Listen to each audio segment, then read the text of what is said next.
Olá pessoal, tudo bom? O meu nome é Everton e eu sou professor da FAC e hoje nós vamos dar início aos nossos exercícios. Então nós vamos falar primeiro de análise horizontal. Vamos começar pelo ativo circulante. Então aqui nós estamos no nosso exercício, de exemplo para que nós possamos trabalhar, tá? Então eu peguei aqui um balanço patrimonial onde que nós temos o ativo circulante, Logo após nós temos o não circulante e assim sucessivamente, passivo, DRE, enfim. Então, voltando para o nosso ativo circulante, olha o que nós temos aqui, uns subgrupos dentro do circulante: disponível, contas a receber e estoque.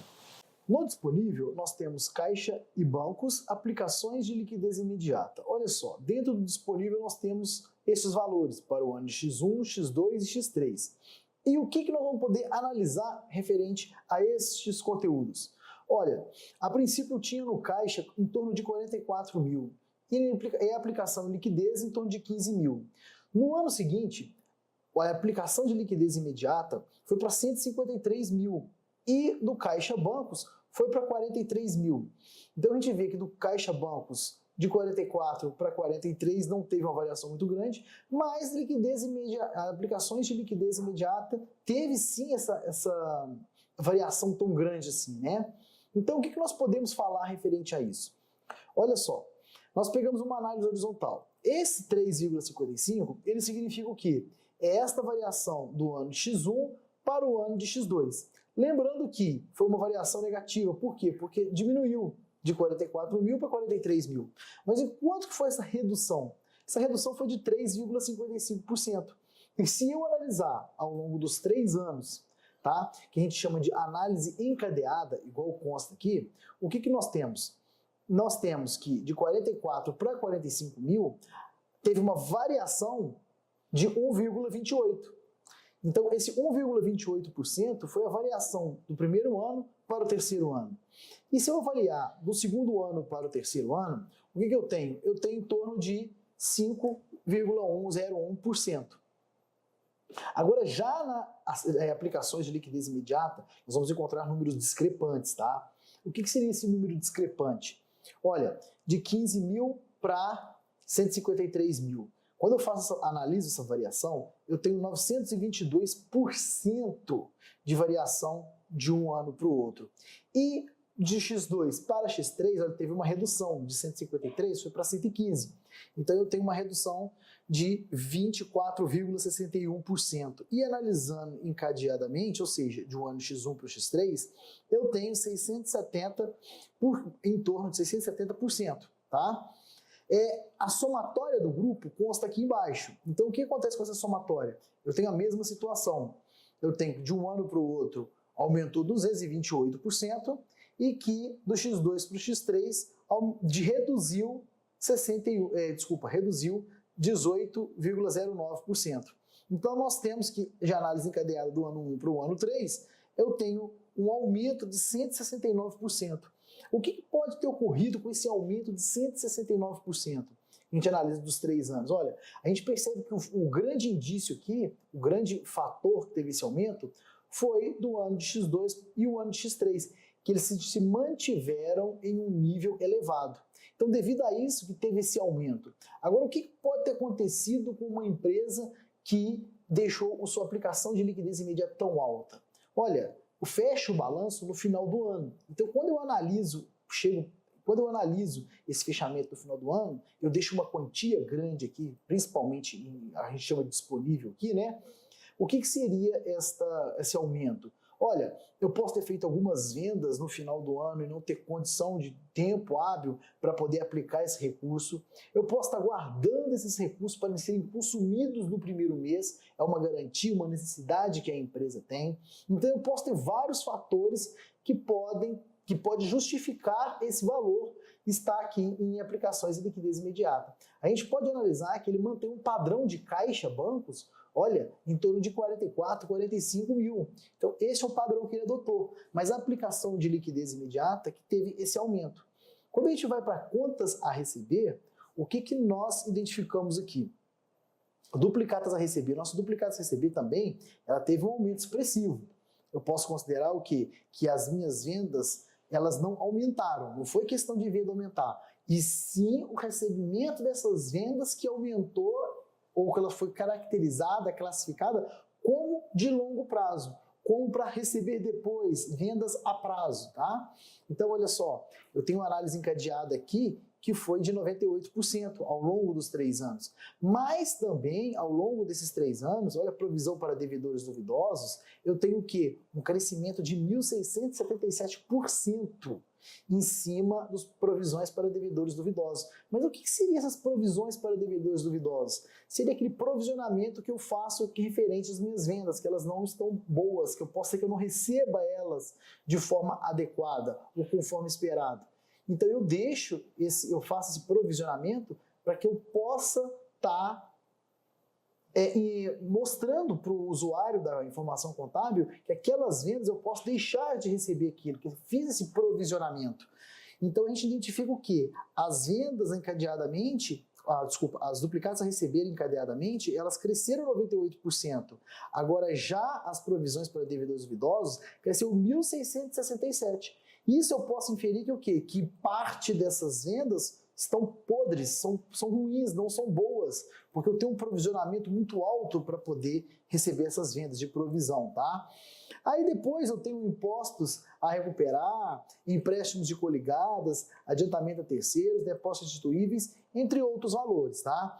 Então, assim, quando a gente analisa aqui, enxerga aqui um impacto que cresceu muito, que diminuiu muito, olha essa linha aqui que a gente fala aqui, outros valores. Outros valores, geralmente não descritos, né, poderia ser de uma representatividade pequena, ele caiu 86% do ano 1 para o ano 2. Ou seja, eu posso não estar trabalhando com esses outros valores, são contas pequenas que não têm muita utilidade, tá?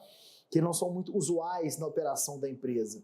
E aqui ela se manteve, 15, 16 mil, então ela se manteve nisso aqui, tem uma variação de 3,69. Mas se manteve. Por que eu falo que se manteve, simplesmente não aumentou 3,69%? Devido a ter um grande volume de unidade aqui, que é do ano X1, tá? E quando caiu para X2, ele caiu 86%. Então, isso eu identifico que é pode ser um ponto mais forte, um ponto mais em evidência, tá? Outro ponto que nós temos aqui, empréstimo de empresas coligadas, operacionais. Olha só, então eu tenho contas a receber das minhas empresas, tá?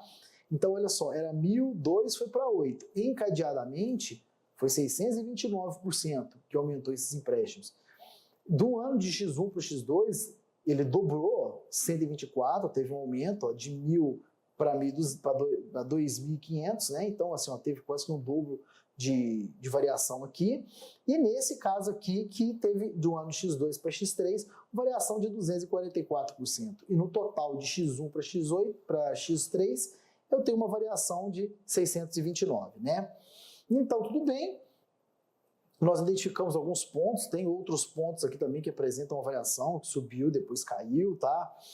Nós podemos estar analisando isso também no futuro, tá?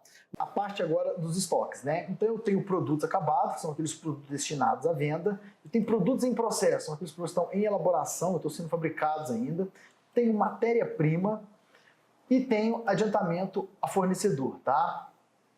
Eu tenho mercadorias em trânsito e eu tenho provisões para perdas em estoque. Então, analisando esse conteúdo aqui, o que a gente vai poder falar sobre ele? Olha, estoque de produtos acabados. Eu olho aqui, eu tive uma variação do primeiro ano para o segundo de 5%, depois eu tive uma variação negativa de 13%, ou seja, caiu. Mas caiu 3% nesse volume de 500 mil, foi muito pouquinho, tá? Então essa variação é praticamente insignificante. Então nós percebemos que os estoques de produtos acabados, eles estão estáveis, tá? Na encadeada, só para a gente ter uma comparação ao longo dos 3 anos, eu tive uma variação de 2,02%, então é muito pequeno. Produtos em processo.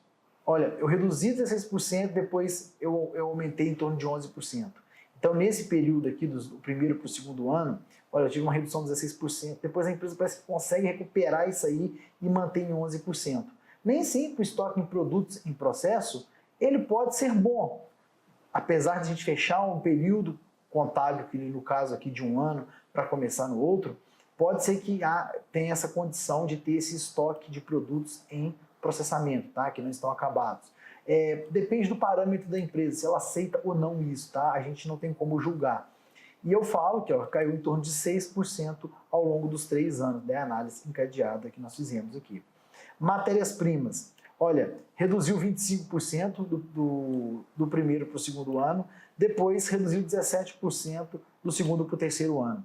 Então, esse 17%, ele está começando a reduzir a esse caimento, né? Ou seja, esse quantidade de estoque em produtos, então ele reduziu em torno de 17% aqui no terceiro ano.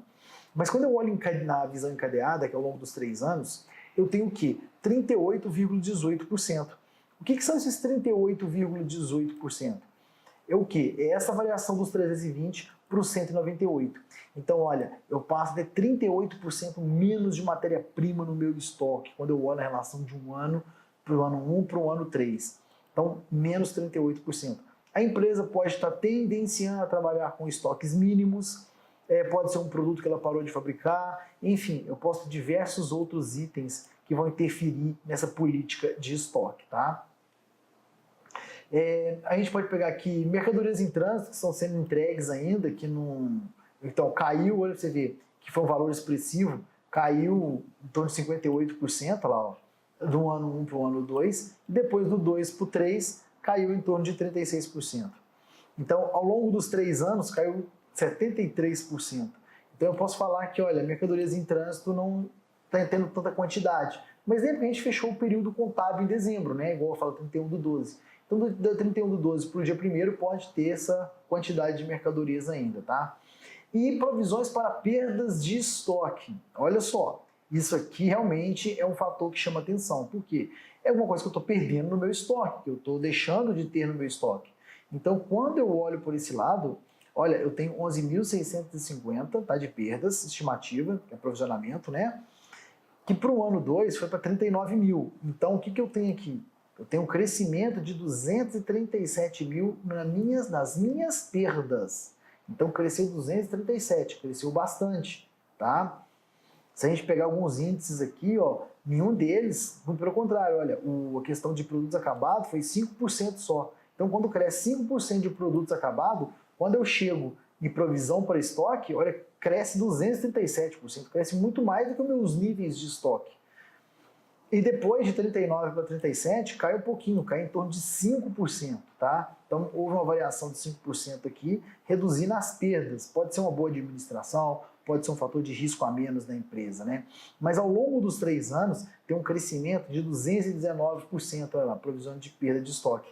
Porém, no estoque de produtos acabados, olha, eu tenho 2,02 de crescimento, enquanto meu provisionamento ele cresce 219%. Então, é bem complexa essa situação, né? Não é desejável.